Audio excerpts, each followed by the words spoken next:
के वरिष्ठ जन, मंचासीन संगीत की ये श्रेष्ठ टोली और मेरी आराध्य माँ भारती और हम सबके दादा गुरु भगवान परशुराम, आज हम लोग यहाँ पर एकत्रित हुए हैं। बड़ा ही हर्ष का विषय है कि इतने सारे विप्र को एक साथ देखने का सौभाग्य मिला। विप्र द्विज, जिसका दूसरा जन्म होता है वो द्विज होता है। तो ब्राह्मण कुल में जन्मे हम सब निश्चित ही गौरवशाली लोग हैं। ब्राह्मण कौन होता है? पहले हम लोग ये समझने का प्रयास करें कि हमने जिस कुल में जन्म लिया है वो ब्राह्मण कौन है।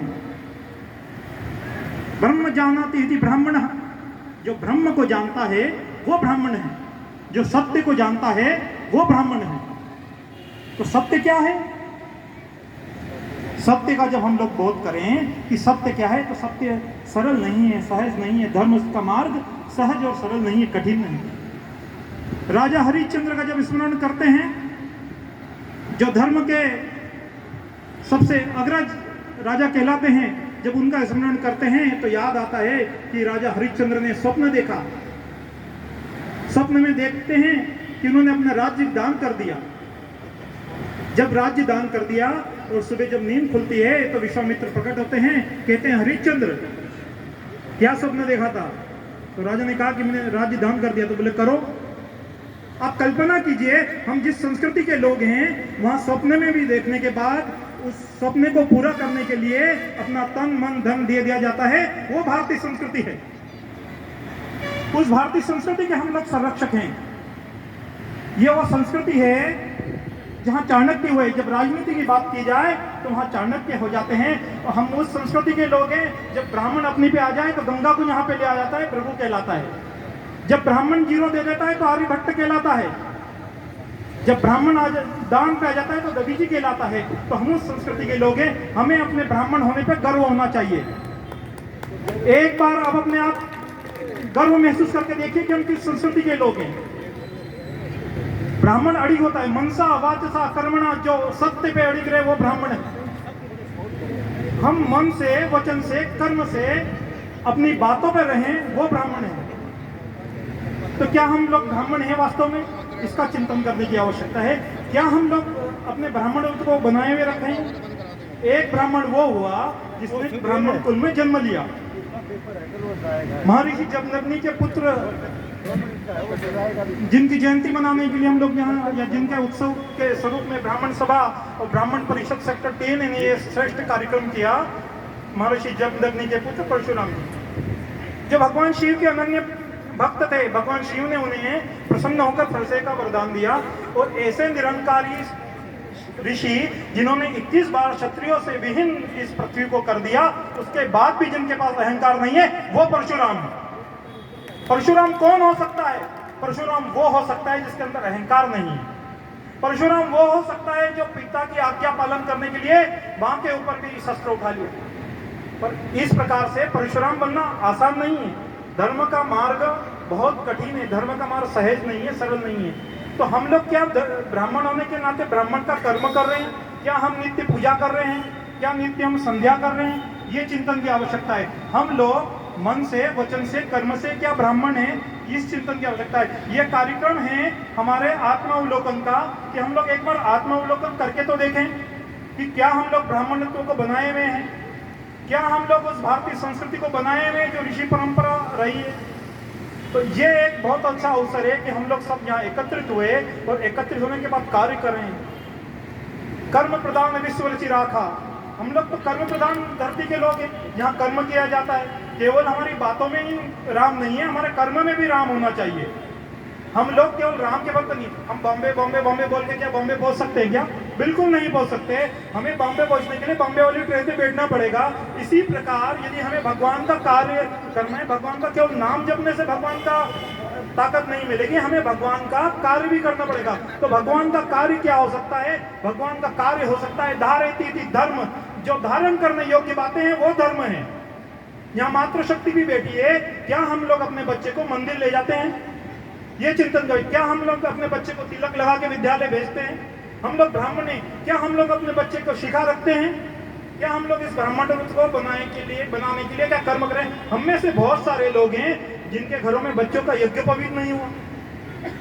तो मैं ये आह्वान करूंगा इस मंच के माध्यम से, बहुत श्रेष्ठ आप लोग कार्य कर रहे हैं कि हम लोग कम से कम अपने बच्चों का यज्ञोपवीत संस्कार बड़े उत्साह से करवाएं और सामूहिक करवाएं तो बहुत श्रेष्ठ हो सकता है। इतना संगठित समाज है और ब्राह्मण तो वह विद्या ददाति विनयम विना ददाति पात्रतम, जहाँ विद्या से विनयता आती है वहाँ ब्राह्मण हो।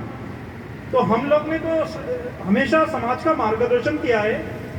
वयम राष्ट्रम जागृत पुरोहिता, पुरोहित का कार्य ही राष्ट्र को जागृत करने का है। तो हम उस जागृत समाज के हिस्से बने जो हम लोग जागरण करने के लिए कार्य आए। हम उस राष्ट्र का हिस्सा बने जो धर्म को आगे लेके जाए। यहाँ से जाने के बाद हम अपने आप को प्रमोट महसूस करें, हम एक कक्षा से दूसरी कक्षा में जाने का प्रयास करें। देखिए, अध्यात्म वहां से आता है जब हम अंतर्मुखी हो जाते हैं। बहुमुखी अध्यात्म की यात्रा नहीं है। आध्यात्म की यात्रा का प्रारंभ है अंतर्मुखी होना। हम अपने आप को अंदर जाकर एक बार देखें। यदि कोई प्रदेश का मंत्री यदि किसी नगर में आता है तो नगर की कितनी सफाई की जाती है, और यदि प्रधानमंत्री आ जाता है तो रातों रात सड़कें बन जाती है। यदि भगवान हमारे घर पर आएंगे तो क्या हमें सफाई नहीं करनी पड़ेगी? घर की सफाई में भगवान नहीं आएंगे। भगवान जब आएंगे जब हम अंदर से अपने अंदर के विकारों का समाप्त करेंगे। जिस प्रकार से हमारे अंदर यदि कोई ईर्ष्या है, द्वेष है, राग है, क्रोध है, इन विकारों पे कार्य करें। हम लोग उपवास करते हैं, एकादशी का उपवास करते हैं, अन्न का त्याग करते हैं। अन्न का त्याग करना बहुत अच्छा है। कभी हम अक्रोध उपवास करें, हम लोग क्रोध का संकल्प लेके आज मैं क्रोध नहीं करूंगा, एक संकल्प ले कि मैं नित्य गायत्री मंत्र का जाप करूंगा।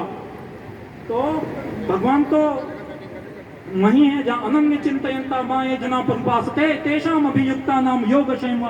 हमारा योगक्षेम चलाने वाला ईश्वर है, पर कब चलाएगा? जब हम अनन्य भाव से भक्ति करेंगे तब।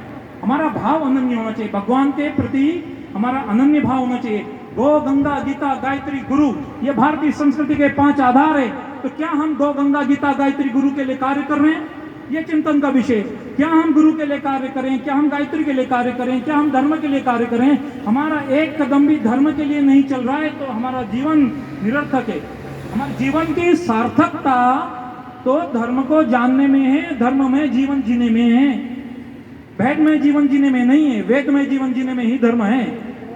धर्म को यदि जीना है तो भगवान परशुराम के बताए हुए मार्ग पे चलना होगा, भगवान राम के बताए हुए मार्ग पर चलना होगा।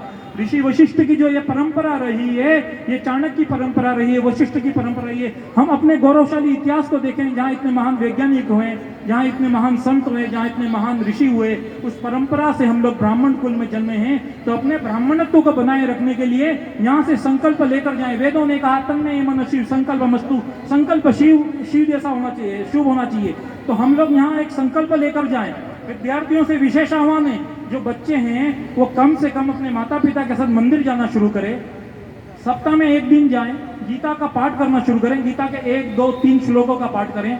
रामायण की चौपाइयों का पाठ करें। जब घर घर में रामायण होगी, गीता होगी, तो निश्चित रूप से ये संसार स्वर्ग जैसा बन जाएगा। और इसका प्रारंभ ब्राह्मण को ही करना पड़ेगा। जब जब ब्राह्मण जागृत हुआ है, समाज का कल्याण हुआ है, विश्व का कल्याण हुआ है, तो एक बार आपको ये निश्चित रूप से तय करना पड़ेगा कि ब्राह्मण जागृत होगा कब होगा? जब संगठित होगा। तो हम लोग को संगठित होना है। एक बार ब्राह्मण संगठित हो गया तो कोई भी विश्व की ऐसी ताकत नहीं है जो हिला सकती है। हम लोग 12 करोड़ के आसपास पूरे विश्व में हैं। हम 7 ऋषियों की संतानें हैं और उन ऋषियों से निकली हुई अलग अलग हमारे गोत्र हैं। हमें अपने गोत्र का भी पता नहीं होता है। गोत्र का क्या होता है? गो मतलब गाय और त्र मतलब रक्षा। हमने कितनी गायों की रक्षा करी है? ब्राह्मण हमेशा से गाय की रक्षा करने वाला रहा है। तो हम लोग गाय की रक्षा भी करना सीखें, गंगा की रक्षा करना सीखें। तो ब्राह्मण होने का अपना दायित्व निभाने के लिए हम लोग क्या सब एकत्रित हुए हैं। अपने ब्राह्मणत्व को बनाए रखने के लिए, इस मार्ग पे चलने के लिए हम लोग धीरे धीरे प्रयास करेंगे। संकल्प हमारा शुभ होगा, हम अच्छे संकल्प यहाँ से लेकर जाएंगे। और सब लोग एक बार ये प्रण जरूर लें कि हम लोग यदि यहाँ पर आए हैं तो नित्य उपासना साधना को अपना जीवन का अभिन्न अंग बनाएंगे और नित्य पूजा करेंगे। पूजा करने के साथ भगवान का कार्य भी करेंगे। फिर भगवान, देखिए, अपॉइंटमेंट विद डॉक्टर तो लोग सब समझते हैं, पर अपॉइंटमेंट विद गॉड कोई जानता है क्या? आप लोग कभी अपॉइंटमेंट गॉड के साथ लिए हैं क्या? हमें भगवान के साथ अपॉइंटमेंट फिक्स करना होगा। हमें वो भक्त नहीं बनना है जो केवल बातें करता है, हमें काम करने वाला भक्त बनना है। हमें परशुराम जी जैसा कर्मशील बनना है। हमें राम जैसा कर्मशील बनना है, हमें चाणक्य जैसा विद्वान बनना है, हमें आर्यभट्ट जैसा गणितज्ञ बनना है, हमें महान वेंकटरमन जैसा वैज्ञानिक बनना है, तब तो जाके हम लोग अपने ब्राह्मणत्व को बचा पाएंगे। जिन लोगों ने अभी तक समाज के लिए त्याग नहीं किया, वो समाज को कैसे चला सकते? तो हम लोग आए, अहंकार को छोड़कर आगे आए और अपने यहाँ से आज कुछ शुभ संकल्प लेकर जाएं कि हम लोग आज से आगे यदि कुछ जाएंगे तो इस कक्षा से दूसरी कक्षा में प्रवेश करेंगे। अलग अलग कक्षाओं में अलग अलग शिक्षक होते हैं, तो गुरु भी, सदगुरु तो एक होता है, पर अलग अलग जगह मार्गदर्शन वाले कई शिक्षक मिल सकते हैं। तो हमें गुरु बनाने में भी कहीं शोक नहीं करना है, पीछे नहीं हटना है। तो हम लोग एक संकल्प लेके जाएं, वो मातृ शक्ति से विशेषता होने की, माता निर्माता भवती, वेदों ने कहा निर्माता कौन होती है? माता होती है। तो माता तो जग जननी है, शक्ति है। तो हम शिव के साथ शक्ति की भी आराधना करें, भगवान के साथ शक्ति की भी आराधना करें। तो शिव शक्ति का ये यहाँ पार्क भी है, भगवान का भी, प्रभु जी ने जो शिव मंत्र भी कहा था कि यहाँ भगवान शिव की भी आराधना करें, नहीं तो वो नाराज आएंगे। भोले भंडारी तो बड़े भोले हैं, आपकी प्रार्थना उन्होंने निश्चित रूप से स्वीकार करी होगी। और ब्रह्म परिषद ने जो संकल्प से ये कार्यक्रम किया है, वो संकल्प निश्चित रूप से भगवान हमारा पूर्ण करेंगे। उस पूर्णता के लिए हम लोग आगे कार्य करें और कर्म प्रधान विश्व रचिता का इस भाव से हम लोग कार्य करें। और जा पर कृपा राम की होई, ता पर कृपा करे सब कोई। तो भगवान हमारे साथ है, मैं भगवान के साथ हूं कि नहीं, ये हमें निश्चित करना है। मैं भी भगवान का बन के भगवान का कार्य कर सकूं, भगवान का लाडला बन सकूं। भगवान का लाडला तब बनूंगा जब किसी दिन अपनी गहरी निस्वार्थ भाव से, निस्वार्थ कर्म से, निष्काम भाव से समाज के लिए जीऊंगा। तो समाज के लिए जिए, समाज के लिए हम लोग कार्य करते रहें, धर्म के लिए करते रहें। और ब्राह्मण जो है, ब्राह्मण को सहयोग करना सीखे। हम लोग यहाँ एकत्रित होकर, कभी किसी ब्राह्मण को आवश्यकता पड़ जाती है, कभी किसी को स्वास्थ्य की दिक्कत हो गई, तो हम उसके लिए डॉक्टर नहीं बन सकते, तो कम से कम एम्बुलेंस बनने का कार्य कर सकते हैं ना? एक बार हाँ या ना बोलिए। हाँ। आप लोग एम्बुलेंस बन सकते हैं ना? बहुत सुंदर। तो एक बार जोर से बोलेंगे, मैं बोलूंगा। ब्राह्मण होने पे अपने आप को गर्व है कि नहीं? ये बात एक बार हाथ खड़ा करके बताइए। बहुत सुंदर। तो गर्व से कहो, तो आप बोलेंगे मैं ब्राह्मण हूं, मैं ब्राह्मण हूं। गर्व से कहो मैं ब्राह्मण हूँ, गर्व से कहो मैं ब्राह्मण हूँ, गर्व से कहो मैं ब्राह्मण अपने हूँ। ब्राह्मण होने का गर्व करें और अपने ब्राह्मणत्व को जीवित करें। यही आज यहाँ पे मेरी तरफ से शुभकामनाएं हैं। आप सभी को बहुत बहुत शुभकामनाएं। इस प्रकार से मंगल कार्यक्रम आप लोग करते रहें, अपने बच्चे को शिक्षित करें। रामायण का सार मैं अपनी बातों से समाप्त करने के पहले रामायण का सार बता के जाता हूँ। रामायण में जब भगवान राम अयोध्या की ओर वापस लौट रहे होते हैं, तो विभीषण से उनका संवाद होता है। विभीषण उनसे कहते हैं प्रभु आप यहीं ठहर जाइए। तो भगवान क्या कहते हैं? भगवान कहते हैं जननी जन्मभूमि से सर्वादपि गरियसी, जननी जन्मभूमि स्वर्ग से भी महान है। तो ये आह्वान है, हजारों वर्ष पहले भगवान राम ने ये संदेश दिया। तो ये संदेश उन लोगों के लिए है जो अपने बच्चों को विदेश में भेज दिया। इस मातृभूमि को आपकी आवश्यकता है। मातृभूमि के लिए आइए, देश के लिए आइए, धर्म के लिए आइए, समाज के लिए आइए, निस्वार्थ भाव से आइए, आप आगे आइए और ब्राह्मण को एकत्व में पुनर्न का कार्य कीजिए। यही बहुत बहुत शुभकामनाएं। तन्मय मन शिव संकल्पमस्तु। कृष्णं वंदे जगद्गुरुं, कृष्णं वंदे जगद्गुरु। आप सभी को बहुत बहुत प्रणाम, धन्यवाद।